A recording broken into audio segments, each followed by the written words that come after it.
નમસ્કાર વિદ્યાર્થી મિત્રો, આપણે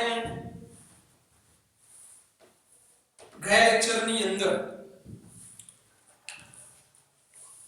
અજારક શ્વસનની વાત કરી કે આપણે પહેલો તબક્કો જે જોયો ગ્લાયકોલિસિસની અંદર આપણે શું કહ્યું કે ગ્લુકોઝની અંદરથી ગ્લુકોઝના અણુની અંદરથી આપણે પાયરુવિક એસિડના બે અણુનું નિર્માણ કર્યું.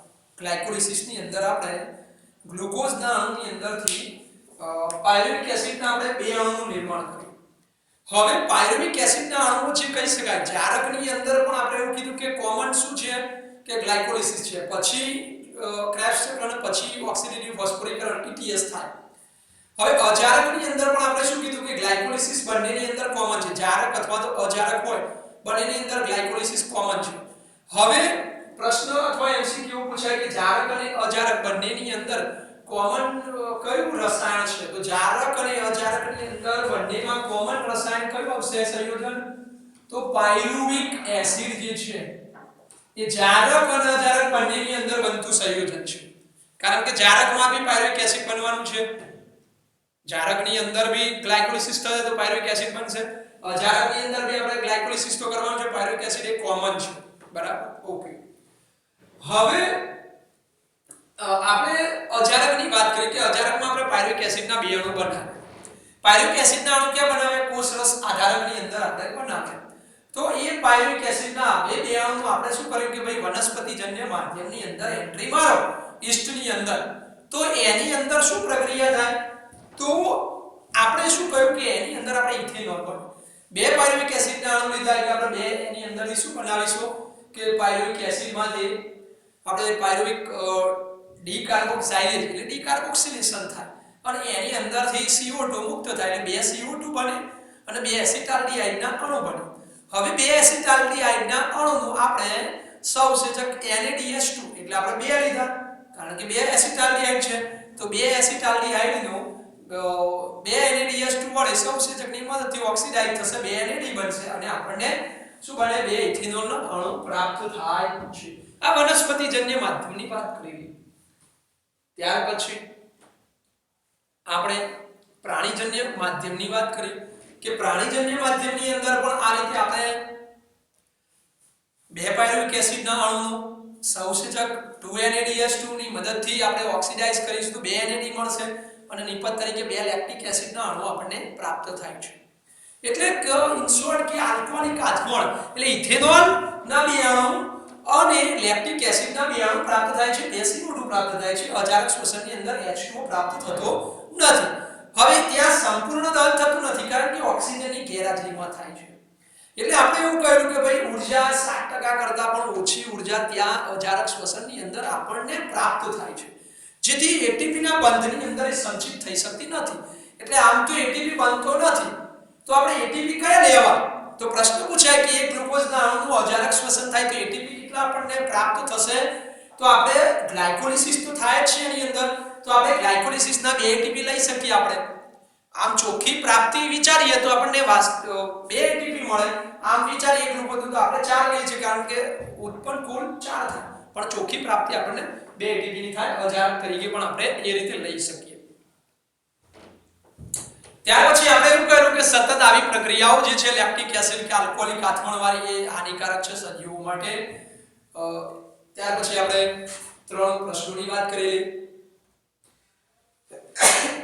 કે જે નૈસર્ગિક રીતે જે પીણા બનતા હોય છે, તો ઈસ્ટ માટે આપણે કહ્યું કે 13% કે 13% થી વધારે જે આલ્કોહોલની સાંદ્રતા છે એના માટે વિષાકતન સાબિત થાય એટલે કે ઈસ્ટ મૃત્યુ પામી શકે છે. કુદરતી જે નૈસર્ગિક પીણા હોય એની અંદર મહત્તમ સાંદ્રતા આલ્કોહોલની 15% જેવી હોય છે. બીજો પ્રશ્ન હતો. ત્રીજો કે આપણે જે કૃત્રિમ રીતે જે પીણા બનાવવામાં આવે છે એની અંદર આલ્કોહોલનું પ્રમાણ એની સાંદ્રતા કરતાં કેવી રીતે જાળવવામાં આવે છે, તેની અંદર ખંડીય આંશિક નિઃશંકર ડિસ્ટિલેશન શુદ્ધિકરણ પ્રક્રિયા કરવામાં આવે છે અને જેના દ્વારા એ આલ્કોહોલની સાંદ્રતા કરતાં આલ્કોહોલનું પ્રમાણ વધારે મેળવી શકાય છે. ત્યાર પછી આપણે કહેલું કે ભાઈ બાજુનું જે 5 નંબર છે જારક શ્વસનની વાત કરેલી છે કે જારક શ્વસનની અંદર હવે આપણે બે પાયરુવિક એસિડના અણુ છે એનો પ્રક્રિયા જે છે કણાભ સૂત્રની અંદર થશે. હવે પ્રક્રિયા જે પાયરુવિક એસિડના બે અણુઓ હતા કોષરસ આધારકમાં હતા. હવે બાકીની જે પ્રક્રિયા છે કોષરસ આધારકમાં થાય છે. ત્યાં સંપૂર્ણ ઓક્સિડેશન ગ્લુકોઝનું થાય એટલે ઊર્જા પેલાની કમ્પેરિઝનમાં વધારે મળે છે. CO2 મુક્ત કરે, H2O પણ પાણી પણ જારક શ્વસનની અંદર મુક્ત થાય છે. એવું આપણે ઇન્ટ્રોડક્શનની અંદર જોયું. હવે જ્યાં ટાઇટલ મારેલું છે કે ભાઈ જારક શ્વસન પ્રક્રિયાઓ, તો સમગ્ર પ્રક્રિયાઓ જે હોય એ કણાભ સૂત્રની અંદર થાય. એટલે આપણી જોડે જે કોષરસ આધારકની અંદર જે પાયરુવિક એસિડના અણુ બે હતા, તો એ બે અણુ ક્યાં જવું પડે? કણાભ સૂત્ર નામની અંકિકાની અંદર એન્ટર થવું પડે. સમજો કે આ કોષ છે, કોષની અંદર પાયરુવિક એસિડ આપણો હોય. પાયરુવિક એસિડના જે અણુ છે બે અણુ હતા અને આપણી કોઈ એક અંકિકા અંદર બતાવી છે કણાભ સૂત્ર, તો પાયરુવિક એસિડના અણુ ક્યાં જવું પડે? આ કણાભ સૂત્ર નામની જે અંકિકા હોય એ અંકિકાની અંદર એમને દાખલ થવું પડશે. તો ઇન્ટ્રોડક્શનની અંદર લખેલું છે કે ગ્લાયકોલિસિસની અંતિમ નિપજ પાયરુવિક એસિડ જે કોષરસમાં હતો અને કણાભ સૂત્રમાં વહન પામવું પડશે. પછી બે મુદ્દા મેઇન આપેલા છે કે અહીંયા કણાભ સૂત્રની અંદર કઈ ઘટનાઓ થશે. તો એક આપણું છે કે હાઇડ્રોજન અણુનું તબક્કાવાર દૂર થાય છે. એક મુદ્દો કરીને આપેલું છે કે હાઇડ્રોજન અણુ તબક્કાવાર દૂર થાય. આ રીતે કરેલું છે ભાઈ હાઇડ્રોજન અણુ દૂર થાય તબક્કાવાર. તો આ કોની વાત છે? ક્રેબ્સ ચક્રની વાત છે. પહેલો મુદ્દો ક્રેબ્સ ચક્રનો છે કે હાઇડ્રોજન અણુ તબક્કાવાર દૂર થાય છે. 3 વખત CO2 મુક્ત થાય, 3 વખત CO2 દૂર થાય, મુક્ત થાય. તો પહેલું જે સેન્ટેન્સ આપેલું છે કે હાઇડ્રોજન અણુના તબક્કાવાર દૂર થવાથી અને 3 CO2 ના અણુઓ મુક્ત થવાથી પાયરુવેટનું એટલે કે પાયરુવિક એસિડનું સંપૂર્ણ ઓક્સિડેશન થાય. હાઇડ્રોજન અણુ દૂર થાય, 3 CO2 દૂર થાય અને એ પાયરુવિક એસિડનું સંપૂર્ણ ઓક્સિડેશન થશે. તો આ બાજુમાં લખી દેવાનું ભાઈ કે આ વાક્ય કોનું છે? ક્રેબ્સ ચક્ર થિયરીનું છે. ભાઈ ક્રેબ્સ ચક્રમાં બતાવેલું છે. ક્રેબ્સ ચક્રની અંદર આ વસ્તુ થશે. પાયરુવિક એસિડનો ડીકાર્બોક્સિલેશન 3 વાર થશે. 1 નંબર 2 અને નંબર 3. તો આ 3 CO2 ત્યાં બતાવેલા છે. આપણે થિયરીની અંદર જોઈશું. હાઇડ્રોજન અણુ પણ દૂર થશે તબક્કાવાર. તો હાઇડ્રોજન અણુ શું અહીં દૂર થશે? 1 નંબર 2 નંબર 3 નંબર 4 અને નંબર 5 વખત હાઇડ્રોજન દૂર થાય છે. તો એની વાત કરેલી છે. ક્રેબ્સ ચક્રની વાત કરેલી છે. પહેલા વાક્યની બાજુમાં કે ક્રેબ્સ ચક્રનું સેન્ટેન્સ છે. ત્યાર પછી બીજો મુદ્દો આપેલો છે કે ઇલેક્ટ્રોન વીજાણુ હાઇડ્રોજન પરમાણુના ભાગ તરીકે દૂર થઈ એ O2 ના અણુ તરફ વહન પામે છે અને ATP નું સંશ્લેષણ થાય છે. હાઇડ્રોજન અણુ જે દૂર થાય છે વીજાણુ સ્વરૂપે, આ ઇલેક્ટ્રોન દૂર થાય છે જે NADH2 સ્વીકારે છે અને ભવિષ્યની અંદર NADH2 સ્વીકારે અહીંયા FADH2 બને. તો FADH2 અને NADH2 જે હાઇડ્રોજન ઇલેક્ટ્રોન સ્વરૂપે જે સ્વીકારેલા છે એ ભવિષ્યની અંદર ઓક્સિજન પાસે જાય છે અને ATP નું સંશ્લેષણ થાય છે. તો એ બીજું સેન્ટેન્સ છે આપણી બીજી થિયરીનું. કઈ બીજી થિયરી? એના પછીની આપણી જે થિયરી છે ETS વાળી, ઓક્સિડેટિવ ફોસ્ફોરીકરણ વાળી થિયરી છે, એનું સેન્ટેન્સ છે. તો બાજુ લખી દઈશું કે ઓક્સિડેટિવ ફોસ્ફોરીકરણ એની આ સેન્ટેન્સ છે. બીજો મુદ્દો આપેલો છે કે વીજાણુ એટલે કે હાઇડ્રોજન સ્વરૂપે જે દૂર થાય અને ઓક્સિજન પાસે જાય અને ATP નું સંશ્લેષણ થાય. આ વાક્યો કોના છે? તો ETS ની થિયરી છે. ઇલેક્ટ્રોન ટ્રાન્સપોર્ટ સિસ્ટમ, વીજાણુ પરિવહન તંત્ર ગુજરાતીમાં કહી શકાય. એનું બીજું નામ છે ઓક્સિડેટિવ ફોસ્ફોરીકરણ. ઓક્સિડેટિવ ફોસ્ફોરીકરણ આપણે વ્યવસ્થિત લખીશું, બુકમાં બધું આપેલું છે. ઓક્સિડેટિવ ફોસ્ફોરીકરણ. ખ્યાલ આવી ગયો?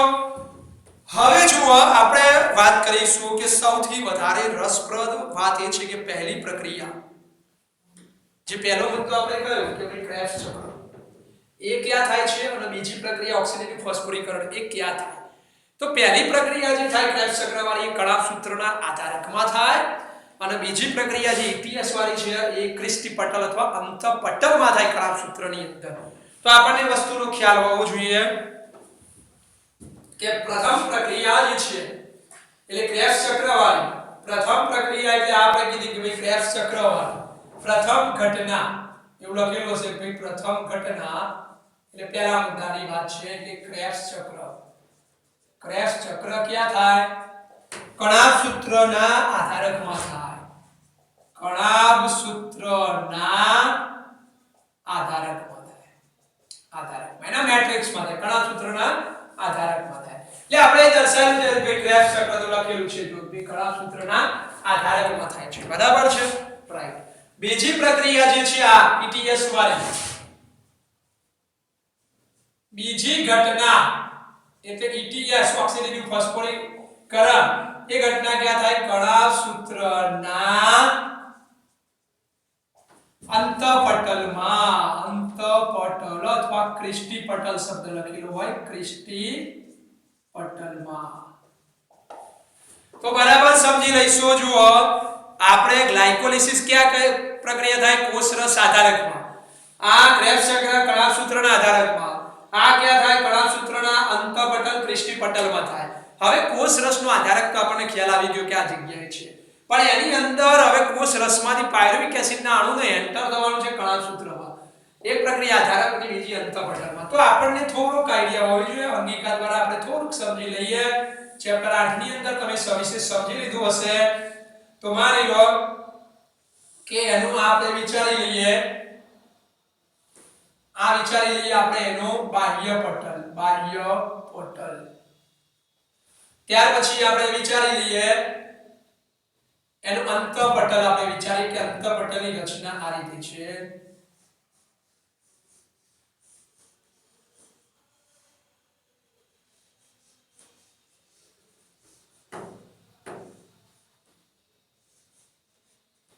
આ રીતે એની અંતઃપટલની રચના છે. વિચારી લીધી કે આ રીતે એની અંતઃપટલની રચના આપણે દર્શાવીએ છીએ.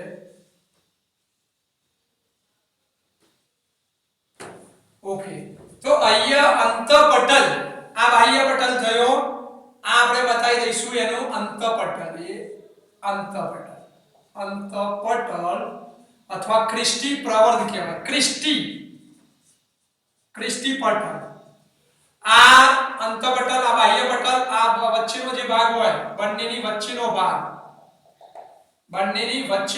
હોય એને કહીશું આપણે બાહ્ય પટલ. અંતઃપટલની વચ્ચેનો ભાગ જેને આંતરપટલ અવકાશ કહેવાય. આંતરપટલ અવકાશ.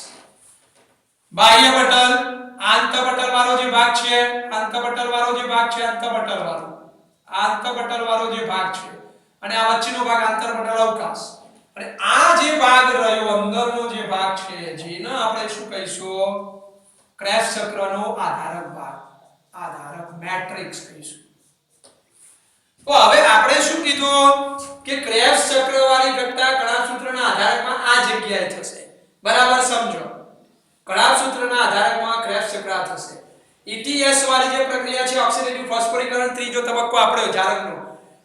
એ ક્રિસ્ટી પટલમાં એટલે આની અંદર આ ઘટના થાય છે. ક્રિસ્ટી પટલમાં આ ઘટના થાય છે. ક્રિસ્ટી પટલ જે છે એ ક્રિસ્ટી પટલની અંદર આ ઘટના આપણે થાય છે. આ ક્રિસ્ટી પટલમાં થશે આખી ઘટના.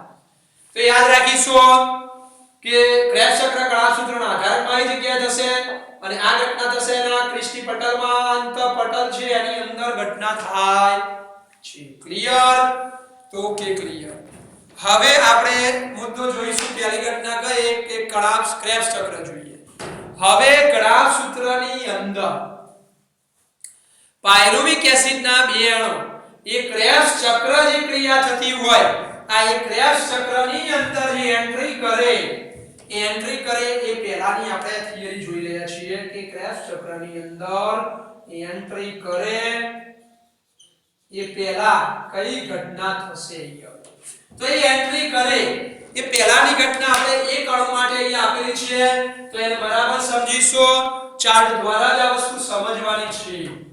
તો આપણે સમજતા જઈશું. આ પૂરું થઈ ગયું તો એને દૂર કરીશું. આગળ જઈશું કે હવે ક્રેબ્સ ચક્રની ઘટના નામ આપ્યા છે કણાભ સૂત્રના આધારક TC ચક્ર, ટ્રાઇકાર્બોક્સિલિક એસિડ ચક્ર, સાઇટ્રિક એસિડ ચક્ર. એ બધા જ નામ કેમ આપ્યા છે જોઈ લઈએ આપણે. તો હવે માની લો કે પાયરુવિક એસિડના અણુ આપણી પાસે બે હતા. હવે બે અણુ અંદર એન્ટર થાય છે પણ એક ગ્લુકોઝનું એ ગ્લાયકોલિસિસમાં વિઘટન થયું ત્યારે. પણ આપણે અહીં બતાવ્યું છે માત્ર એક પાયરુવિક એસિડ, એટલે આપણે જ્યારે પણ એટીપી ની જ્યારે ગણતરી લઈશું ત્યારે એને આપણે પાયરુવિક એસિડના 2 લેવાના, એટલે બધું ડબલ વિચારવાનું રહેશે જ્યારે એટીપી નું પાછળ કેલ્ક્યુલેશન આવશે ત્યારે. તો પાયરુવિક એસિડ અત્યારે હાલ પૂરતું આપણે એક લીધું કે એને કાર્બનની સંખ્યા 3 હતી. હવે આ પાયરુવિક એસિડ નો અણુ શું લખ્યું છે કે ભાઈ ક્રેબ્સ ચક્રમાં પ્રવેશતા પહેલા એને 2 ઘટના થાય છે. બોર્ડની અંદર બી વારંવાર પ્રશ્ન પૂછાય છે. તો એના પહેલા 2 પ્રક્રિયાઓ થાય, એક ઓક્સિડેશન અથવા એને આપણે ડીહાઇડ્રોજનેશન કહેવું હોય તો કહી શકાય કે ઓક્સિડેશનની પ્રક્રિયા થાય અને ડીકાર્બોક્સિલેશન થાય. તો એમસીક્યુ ની અંદર ઘણીવાર પ્રશ્ન પૂછાઈ ગયેલો કે પાયરુવિક એસિડના અણુ ક્રેબ્સ ચક્રમાં પ્રવેશતા પહેલા કઈ 2 ઘટના કરે છે. ક્રેબ્સ ચક્રમાં એન્ટર થતા પહેલા કઈ 2 ઘટના કરશે? તો આપણે એક ઓક્સિડેશન લેવાનું. શબ્દ ઓક્સિડેશન વપરાય છે, આપણે ડીહાઇડ્રોજનેશન પણ કહેવાય, પણ વારંવાર ઓક્સિડેશન શબ્દ યુઝ થાય અને ડીકાર્બોક્સિલેશન થાય છે. તો આ 2 શબ્દો આપણે યાદ રાખીશું કે ઓક્સિડેશન અને ડીકાર્બોક્સિલેશન. આપણે ચાર્ટ દ્વારા બધું સરસ રીતે સમજીશું કે પાયરુવિક એસિડ એનું થયું આપણે ચલો ડીકાર્બોક્સિલેશન પહેલા લીધું. તો ડીકાર્બોક્સિલેશન કાર્બનની સંખ્યા 3, એક CO2 દૂર થયો, સમજો બરાબર, એક CO2 દૂર થયો, એક CO2 દૂર થયો, રાઈટ. બીજી ઘટના કે છે ઓક્સિડેશન અથવા ડીહાઇડ્રોજનેશન, જેને આપણે કહીએ છીએ.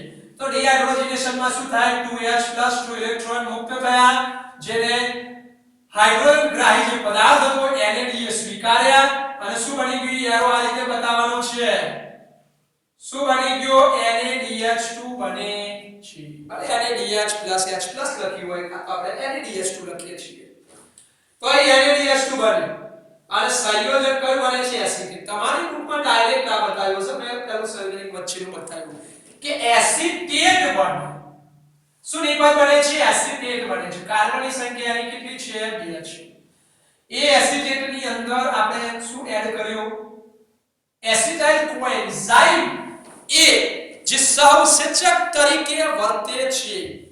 એસિટાઇલ કોએન્ઝાઇમ એ જે સહઉત્સેચક તરીકે વર્તે છે, જેને આપણે એડ કર્યો એની અંદર અને એસિટેટમાંથી શું બન્યો? એસિટાઇલ કોએન્ઝાઇમ એ કાર્બનની સંખ્યા 2 સંયોજન બને છે. તો આ સુધીની પ્રક્રિયા જે ક્રેબ્સ ચક્રમાં પ્રવેશતા પહેલાની આપણે જોઈ કે સૌપ્રથમ પાયરુવિક એસિડનો ક્રેબ્સ ચક્રમાં પ્રવેશતા પહેલા એનું ઓક્સિડેશન અને ડીકાર્બોક્સિલેશન થાય છે. ડીકાર્બોક્સિલેશન થાય એટલે CO2 મુક્ત થયો બતાવવાનો, પ્લસ ઓક્સિડેશન થાય એટલે એની અંદરથી 2H+ 2 ઇલેક્ટ્રોન મુક્ત થાય. કોને સ્વીકાર્યા? તો એ સ્વીકાર્યા કોને? તો એ NaD સ્વીકારે તો NaDH2 બને. બરાબર. તો આ સુધીની પ્રક્રિયા એસિટેટ બને, એની અંદર કોએન્ઝાઇમ એ એસિટાઇલ કોએન્ઝાઇમ એડ થયો, એસિટાઇલ કોએન્ઝાઇમ એ આપણું સંયોજન બને. રાઈટ? ઓકે.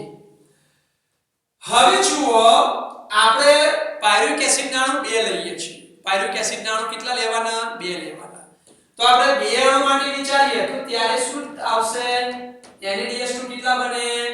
2 વિચારીએ તો 2 NaDH2 બને, 2 CO2 બને, 2 એસિટાઇલ કોએન્ઝાઇમ એ બની શકે.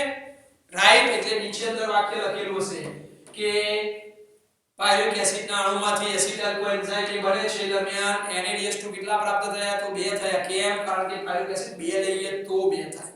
આપણે અત્યારે એક માટે ગણતરી લઈએ છીએ, જ્યારે બી એટીપી ના પ્રશ્નોની ગણતરી આવે ત્યારે આપણે ડબલ ગણીશું. ઓકે.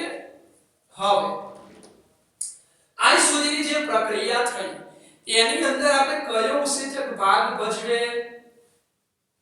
બરાબર છે. અને કયા પ્રક્રિયક તરીકે લીધા અને કયા નિપજ બને એનું કેટાલિસિસ એક સમીકરણ આપેલું છે, સિમ્પલ. તો આપણે જુઓ કે અહીંયા પાયરુવિક એસિડ લીધો એ પ્રક્રિયક તરીકે, ભાઈ પાયરુવિક એસિડ લીધો પ્રક્રિયક તરીકે, એસિટાઇલ કોએન્ઝાઇમ આપણે પ્રક્રિયક તરીકે લીધો. પ્રક્રિયક તરીકે કોને લીધો? NAD ને આપણે લીધો. આ ત્રણને પ્રક્રિયક તરીકે લીધા, NAD, એસિટાઇલ કોએન્ઝાઇમ અને પાયરુવિક એસિડ. બરાબર છે? રાઈટ. હવે આપણે ઉત્સેચકને લીધા કે ભાઈ Mg+2 આ પૂછાય પરીક્ષાની અંદર.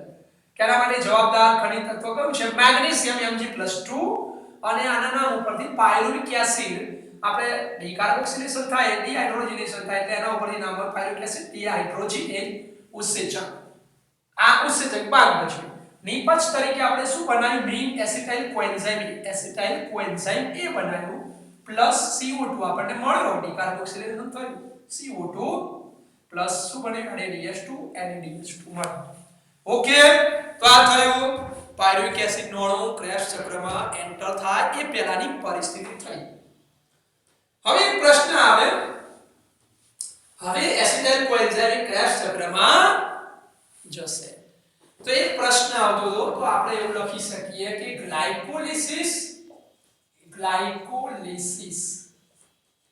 અને ક્રેબ્સ ચક્રને જોડતું સંયોજન કયું ગ્લાયકોલિસિસ અને ક્રેબ્સ ચક્ર ગ્લાયકોલિસિસ અને ક્રેબ્સ ચક્ર વચ્ચેનું મધ્યસ્થી સંયોજન ક્રેબ્સ ચક્ર વચ્ચેનું મધ્યસ્થી સંયોજન કયું આવો પ્રશ્ન આવે કે ગ્લાયકોલિસિસ અને ક્રેબ્સ ચક્ર વચ્ચેનું મધ્યસ્થી સંયોજન કયું કે ગ્લાયકોલિસિસ અને ક્રેબ્સ ચક્ર એ ક્રેબ્સ ચક્ર અહીંથી એન્ટર થાય તો ક્રેબ્સ ચક્ર અને ગ્લાયકોલિસિસ વચ્ચેનું મધ્યસ્થી સંયોજન કયું છે તો આપણે જે આન્સરમાં લખીશું કયો આ એસિટાઇલ કોએન્ઝાઇમ એ એસિટાઇલ કોએન્ઝાઇમ એ આ શું આવશે ગ્લાયકોલિસિસ અને ક્રેબ્સ ચક્ર વચ્ચેનું મધ્યસ્થી સંયોજન કેટવી પ્રક્રિયા સંપર્ક પ્રક્રિયા કહી શકાય તો ગ્લાયકોલિસિસ ક્રેબ્સ ચક્ર વચ્ચેનું મધ્યસ્થી સંયોજન તો એસિટાઇલ કોએન્ઝાઇમ એ યાદ રાખવાનું પણ જારક અજારક વચ્ચેનું મધ્યસ્થી સંયોજન જારક અજારકમાં કોમન જોવા મળતું હોય તો પાયરુવિક એસિડ યાદ રાખીશું બે એમસીક્યુ અગત્યના હવે આપણે એસિટાઇલ કોએન્ઝાઇમ એ સુધી ક્લિયર થઈ ગયું હવે આપણે ક્રેબ્સ ચક્રમાં એડ થવાનું છે તો એ નામ આપ્યા છે કે ક્રેબ્સ ચક્ર કેમ કહેવાય કારણ કે આની શોધ એ હેન્સ ક્રેબ્સ નામનો જે વૈજ્ઞાનિક હતો એને કરેલી એટલે એનું નામ ક્રેબ્સ ચક્ર પાડ્યું આ ઘટના ક્યાં થાય કણાભસૂત્રના આધારકમાં થાય એટલે એને કહેવાય કે કણાભસૂત્રના આધારકમાં થતી ક્રિયા તો ક્રેબ્સ ચક્ર હરિત કણના આધારકમાં તો કેલ્વિન ચક્ર યાદ રાખીશું હરિત કણના આધારકમાં થતી ક્રિયા તો કેલ્વિન ચક્ર યાદ રાખવાનું ત્રીજું છે TCA ચક્ર TCA T એટલે ટ્રાય C એટલે કાર્બોક્સિલિક અને A એટલે એસિડ તો TCA ચક્ર કેમ કહેવાય તો એની અંદર બનતું જે સાઇટ્રિક એસિડ મોટા ભાગના જે સંયોજનો હોય એની અંદર ત્રણ જે ગ્રુપમાં હોય TCA કેમ કહેવાય તો એની અંદર દાખલા તરીકે જે સંયોજનો બને સાઇટ્રિક એસિડ પહેલું સંયોજન બને તો એની અંદર ત્રણ શું હોય C ડબલ OH સમૂહ આવેલા હોય ત્રણ C ડબલ OH હોય સાઇટ્રિક એસિડ છે તો એની અંદર 3 C ડબલ OH હોય એટલે 3 એટલે ટ્રાય અને C ડબલ OH જૂથ હોય એટલે કાર્બોક્સિલિક અને આ એસિડ છે એટલે એસિડ ચક્ર કહેવાય એટલે ટ્રાય કાર્બોક્સિલિક એસિડ ચક્ર તરીકે પણ ઓળખવામાં આવે સાઇટ્રિક એસિડ ચક્ર શા માટે કહેવાય કારણ કે પહેલેની પર સાઇટ્રિક એસિડ બને એટલે એનું નામ આપણે ભાઈ સાઇટ્રિક એસિડ તરીકે પણ એને ઓળખવામાં આવે છે ઓકે ક્લિયર હવે આપણે એન્ટર થઈશું અહીંથી એસિટાઇલ કોએન્ઝાઇમ થી અહીંથી ચક્રની અંદર આપણે એક એક વસ્તુ જોતા જઈશું અને આગળ વધીશું એસિટાઇલ કોએન્ઝાઇમ ગ્લાયકોલિસિસ અને ક્રેબ્સ ચક્ર વચ્ચેનું મધ્યસ્થી સંયોજન છે ફિનિશ ઓકે નોંધી લેવાનું કયું સંયોજન તો એસિટાઇલ કોએન્ઝાઇમ હવે આપણે ક્રેબ્સ ચક્રની વાત કરીએ તો આ વસ્તુ વર્ણનમાં આપેલું જ હોય આ બધી વસ્તુ આપણે વર્ણનમાં નોંધી શકીએ કે પાયરુવિક એસિડ પ્રવેશે એ પહેલા શું થાય તો આપણું વર્ણન લખવાનું કે ક્રેબ્સ ચક્રમાં પ્રવેશે પહેલા ક્રેબ્સ ચક્રમાં પ્રવેશ કરે એનું ઓક્સિડેશન ડીહાઇડ્રોજનેશન થાય કે આ ઓક્સિડેશન અને ડીકાર્બોક્સિલેશન થાય અને એનું વર્ણન સ્વરૂપે લખી શકીએ આ રીતે આપણે હું જે રીતે બોલું છું એ રીતે હવે આપણે શું કરવાનું તો હવે એસિટાઇલ કોએન્ઝાઇમ અને O ઓક્ઝેલો એસિટિક એસિડ એ બંને ભેગા થાય છે H2 અંદર ઉમેરાય અને આગળની પ્રક્રિયા જે થાય તો એ આપણે જોઈએ હવે જુઓ એસિટાઇલ કોએન્ઝાઇમ એ તો આપણે નોંધવું હોય તો નોંધી શકાય બધું વર્ણન કે એસિટાઇલ કોએન્ઝાઇમ એ વત્તા સાઇટ્રિક O ડબલ A એટલે ઓક્ઝેલો એસિટિક એસિડ વત્તા ઓક્ઝેલો એસિટિક એસિડ એટલે આની કાર્બનની સંખ્યા 2 છે આની કાર્બનની સંખ્યા કેટલી છે 4 છે આની 2 કાર્બનની સંખ્યા આની 4 4 માં 2 6 6 થાય ને એની અંદર H2 અંદર એડ થાય પ્લસ H2O ઉમેરાય આપણે અહીં આપેલું છે તો H2 ની જરૂર પડશે આ H2 ઉમેરાય એડ થાય બરાબર છે પ્લસ સાઇટ્રેટ સિન્થેજ ઉત્સેચક આપેલું છે તો સાઇટ્રેટ સિન્થેજ કે ભાઈ સાઇટ્રેટ સિન્થેજ આ ઉત્સેચકની મદદથી પ્રક્રિયા થાય અને એમાંથી મુક્ત શું થાય તો એસિટાઇલ કોએન્ઝાઇમ A પણ મુક્ત થાય અને સાઇટ્રિક એસિડ નું નિર્માણ થાય તો આપણે સાઇટ્રિક એસિડ નું નિર્માણ થાય પ્લસ એસિટાઇલ કોએન્ઝાઇમ મુક્ત થાય તો આ રીતે વર્ણનમાં બી આપણે લખી શકીએ કે એસિટાઇલ કોએન્ઝાઇમ એ ક્રેબ્સ ચક્રની અંદર ઓક્ઝાલોએસિટિક એસિડ સાથે જોડાય છે H2 અંદર ઉમેરાય છે અને સાઇટ્રેટ સિન્થેટેડ ઉત્સેચકની મદદથી સાઇટ્રેટ સિન્થેજ તો સિન્થેટેજ બુકમાં છે નવી બુકમાં સિન્થેજ આપેલું છે સાઇટ્રેટ સિન્થેજ ઉત્સેચકની મદદથી એસિટાઇલ કોએન્ઝાઇમ મુક્ત કરે છે અને સંયોજન બને છે સાઇટ્રિક એસિડ હવે પ્રથમ સંયોજનની સાઇટ્રિક એસિડ કાર્બનની સંખ્યા કેટલી હશે 4 + 2 એટલે કાર્બનની સંખ્યા એની 6 છે તો કાર્બનની સંખ્યા કેટલી મળી આપણને કે 6 કાર્બનની સંખ્યા મળી પ્રથમ સંયોજનની સાઇટ્રિક એસિડ મળતું હોવાથી એને આપણે સાઇટ્રિક એસિડ ચક્ર તરીકે પણ ઓળખવામાં આવે છે બરાબર ત્યાર પછી સાઇટ્રિક એસિડમાંથી આપણે જતું રહ્યા એના જીવો સમઘટક આઇસોસાઇટ્રિકમાં રૂપાંતર થાય છે તો સાઇટ્રિક એસિડ આપણી જોડે બન્યો તો એના જીવો સમઘટક એના જીવો આઇસોમર સમઘટકમાં રૂપાંતર એટલે એના જીવો સમઘટક કયો બન્યો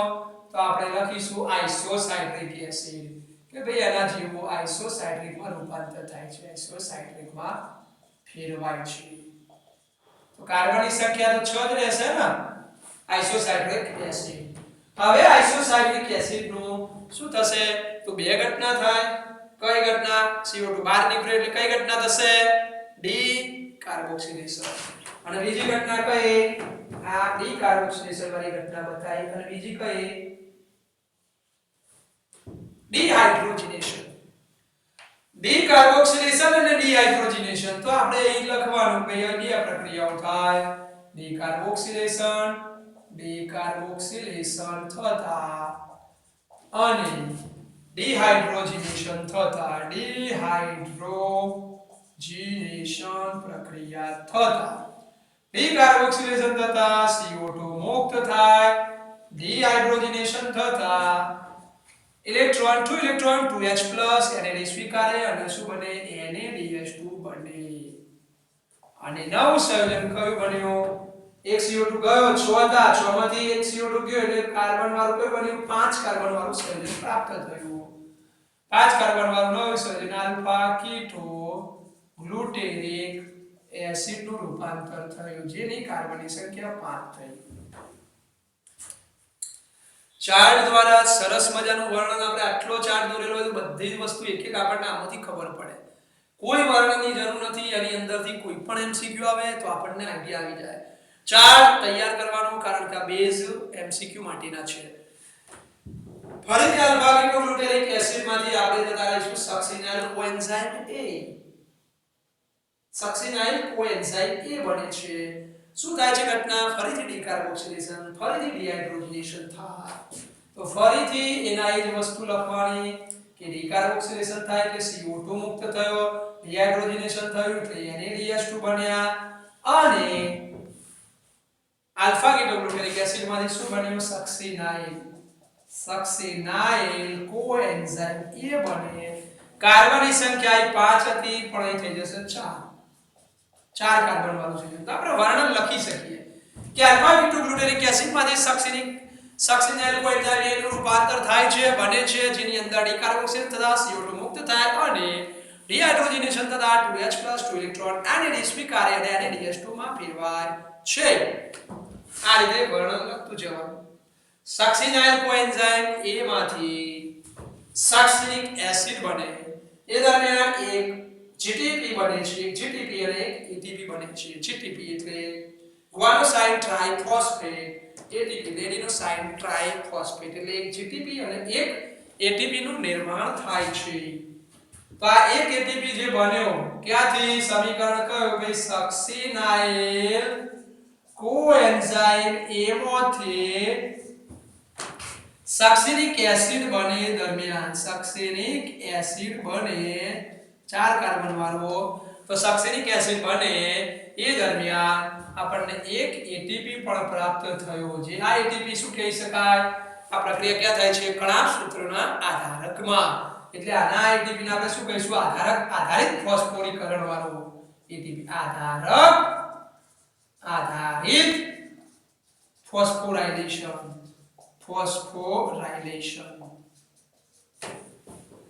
યાદ રાખીશું આધારિત ફોસ્ફોરાયલેશન વાળો એટીપી એટલે કયો આ એટીપી છે એક એટીપી બન્યો પણ જ્યારે જો આપણે વિચારીએ પાયરુવેટ એસિડ ના 2 લઈએ તો આ એટીપી કેટલા ગણવાના આપણે કેલ્ક્યુલેશન માં 2 એટીપી ગણી શકાય એક એટીપી એકમાં પાયરુવેટ એસિડ ના 2 લઈએ તો એટીપી 2 ગણાય ખ્યાલ આવશે ઓકે હવે સક્સેનિક એસિડ નો અહીં શું થશે ફરીથી જુઓ શું થયો સક્સેનિક એસિડ નો ફરીથી શું થયો 2H + 2 ઇલેક્ટ્રોન તો સક્સેનિક એસિડ નો ફરીથી શું થાય ફક્ત ડિહાઇડ્રોજનેશન થાય પણ આ વખત થોડું અલગ છે ડિહાઇડ્રોજનેશન અત્યાર સુધી થયો 2H + 2 electron 2H + 2 electron 2H + 2 electron પણ કોને સ્વીકાર્યા NADH નિકોટિનેમાઇડ એડેનાઇન ડાઇન્યુક્લિયોટાઇડ સ્વીકાર્યા પણ આ વખત NAD સ્વીકારતા નથી બરાબર યાદ રાખીશું આ વખત એને સ્વીકારે છે કોણ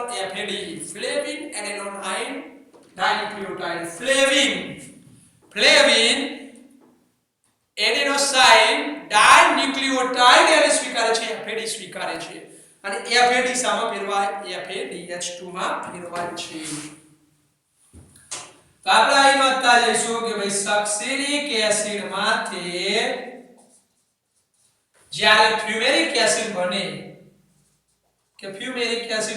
ફ્યુમેરિક એસિડ બને આની અંદર શું થાય છે કે સક્સેનિક એસિડ માંથી ફ્યુમેરિક એસિડ બને એ દરમિયાન ડિહાઇડ્રોજનેશન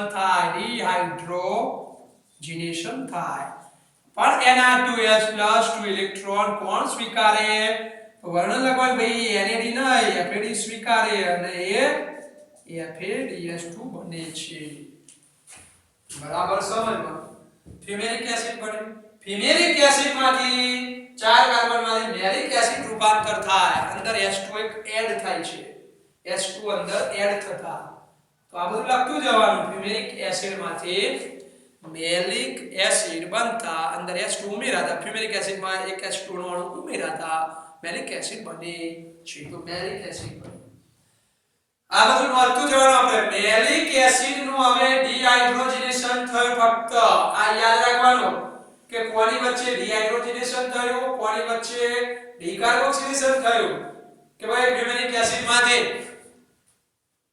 સોરી કે આલ્ફા કિટોગ્લુટારિક એસિડ માં આઇસોસાયક્લિક એસિડ માંથી આલ્ફા કિટોગ્લુટારિક એસિડ થયું કે આલ્ફા કિટોગ્લુટારિક એસિડ માં સક્સેનલ કોઈ એન્ઝાઇમ છે એની વચ્ચે ડીકાર્બોક્સિલેશન થાય તો એ યાદ હોવું જોઈએ મેલિક એસિડ માંથી એ ડિહાઇડ્રોજનેશન થયો 2 ઇલેક્ટ્રોન 2H+ NAD સ્વીકારે NADH2 બન્યું અને શું બને છે OAA એટલે ઓક્ઝેલો એસિડિક એસિડ બને છે એ સમગ્ર પ્રક્રિયા ચક્રીયકરણથી આ રીતે ચાલતી રહે છે તો આખી પ્રક્રિયા આપણે આ રીતે યાદ રાખવાની આની અંદર કયા કયા ઘટકો બન્યા એ આપણે હવે જોઈ લેવાનું આખું સમીકરણ એનું જોઈએ એની અંદર કયા કયા ઘટકો એ બન્યા એ આપણે જોઈ લઈશું જુઓ હવે 5 વખત ડિહાઇડ્રોજનેશન થયું 2H + 2 ઇલેક્ટ્રોન ડિહાઇડ્રોજનેશન 5 વખત થયું હું એવું કહું છું કે ભાઈ 2H + 2 ઇલેક્ટ્રોન ડિહાઇડ્રોજનેશન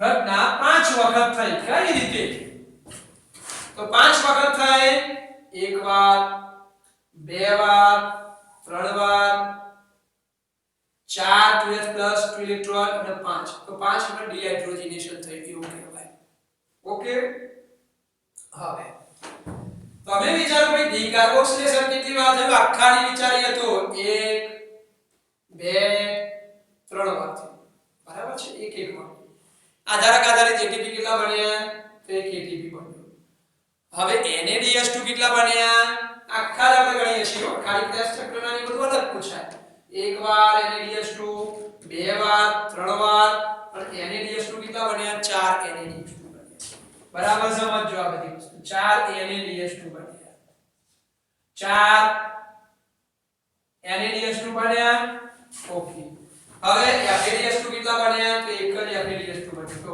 1 FADH2 આ બધું યાદ રાખો કે 4 NaDH2 બન્યા 1 FADH2 બન્યા 3 CO2 મુક્ત થયા ઓકે H2 લઈએ તો H2 અંદર એડ કેટલી વાર થાય એક વાર અને બે વાર એટલે બે વાર H2 અંદર એડ થયા ઓકે તો આ પ્રક્રિયાની અંદર જે તે ઘટકો બન્યા એનું સમીકરણ અહીંયા ઉપર આપેલું છે દર્શાવેલું છે એ આપણે સમીકરણ દ્વારા પણ જોઈને યાદ રાખીશું કે પ્રક્રિયક અને નિપજ તરીકે આપણે શું લીધું તો પ્રક્રિયક તરીકે નિપજ તરીકે જે પણ લીધું એ આપેલું છે જો પાયરુવિક એસિડ એક અણુ લીધો પાયરુવિક એસિડ આપણે શું લીધું એક જ 4 NAD લીધા 4 NAD આવશે ને એક NAD પ્રક્રિયક તરીકે 2 3 ના NAD સોરી આ NAD 4 NAD છે ગોખવાની જરૂર નહીં સમજવાનું આ 4 NAD FAD એક લીધો કે FAD એક લીધા એક પ્રક્રિયક તરીકે એક FAD બરાબર FAD 2H2 લીધા તો એક 2H એક H2 અહીંયા એક H2 અહીંયા તો બે થાય તો જૂના 3 બતાવ્યો તો અહીંયા બી એક H2 અંદર એડ થાય પણ અહીં બતાવ્યો નથી આપણે નવા પ્રમાણે લઈએ તો 2H2 લીધા છે એટલે આપણે એ દર્શાવ્યું 2H2 ADP + PI એક બતાવ્યો તો કઈ જગ્યાએ તો ADP + PI અહીંયા આવશે કે ADP + PI પ્રક્રિયક તરીકે રાઈટ નિપજ તરીકે આપણે શું કીધું ભાઈ 3 CO2 કે ભાઈ 3 CO2 અહીંયા મુક્ત થયા 1